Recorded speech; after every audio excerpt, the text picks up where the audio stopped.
ఆపత్కాలంలో అత్యవసర సమయాల్లో తన ఫౌండేషన్ సేవలు ఎల్లప్పుడూ అందుబాటులో ఉంటాయని కంది శ్రీనివాసరెడ్డి చెబుతుంటారు. అన్నట్లుగానే శనివారం వర్ష బీభత్సానికి నీట మునిగిన కాలనీలకు కనీసం వండుకునే స్థితిలో లేని కుటుంబాలకు తన ఫౌండేషన్ సభ్యులు కాంగ్రెస్ పార్టీ కార్యకర్తలచే ఆహారం పంపిణీ చేయించారు. పట్టణంలో దాదాపుగా 500 మందికి ఆహారం పంపిణీ చేసినట్లు సభ్యులు తెలిపారు. అలాగే నేటి ఉదయం కూడా ఇంకా లోతట్టు ప్రాంతాలకు చెందిన వారి ఇండ్లలో వండుకునే స్థితి లేదని తెలిసి అల్పాహారాన్ని పంపిణీ చేయించారు. వాన వరద తాకిడికి ఇండ్లలోకి నీరు చేరి ఎన్నో కుటుంబాలు ఆకలితో ఇబ్బందులు పడకూడదన్న ఉద్దేశంతోనే కంది శ్రీనివాసరెడ్డి ఆహారం పంపిణీ చేయించారని ట్రస్ట్ సభ్యులు తెలిపారు. ఆపద సమయంలో అండగా నిలుస్తున్న కంది శ్రీనివాసరెడ్డికి బాధితులు ధన్యవాదాలు కూడా చెబుతున్నారు.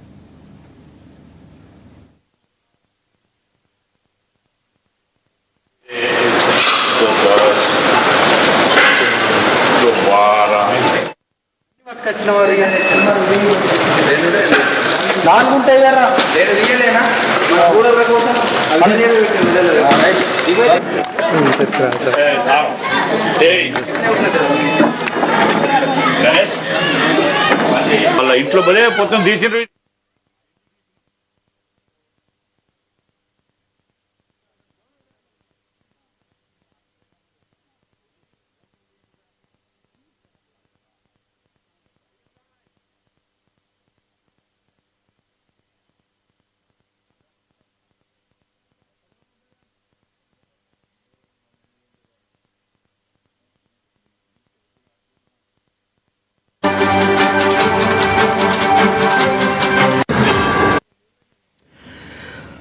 ఆదిలాబాద్లో భారీ వర్షాలకు ప్రజలు జనజీవనం స్తంభించింది. ఇబ్బందులు పడుతున్న వారికి, ఆపదలు ఉన్న వారికి ఆదుకునేందుకు ఎప్పుడు ముందుంటారు కేఎస్ఆర్ ఫౌండేషన్ ద్వారా కంది శ్రీనివాసరెడ్డి. ఈ నేపథ్యంలోనే వరదల్లో వండుకోవడానికి ఇబ్బంది పడుతూ పస్తులున్న వారికి తన ఫౌండేషన్ ద్వారా చేయూతనందించారు కంది శ్రీనివాసరెడ్డి. వారికి ఆహార పొట్లాలను పంపిణీ చేయించారు.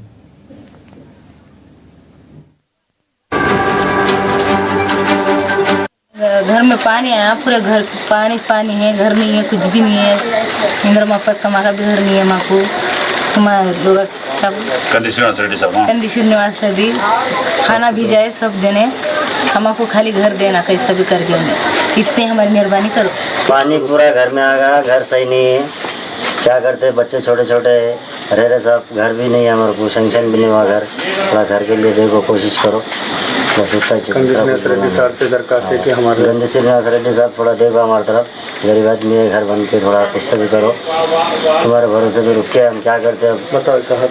देखो पूरा कीचड़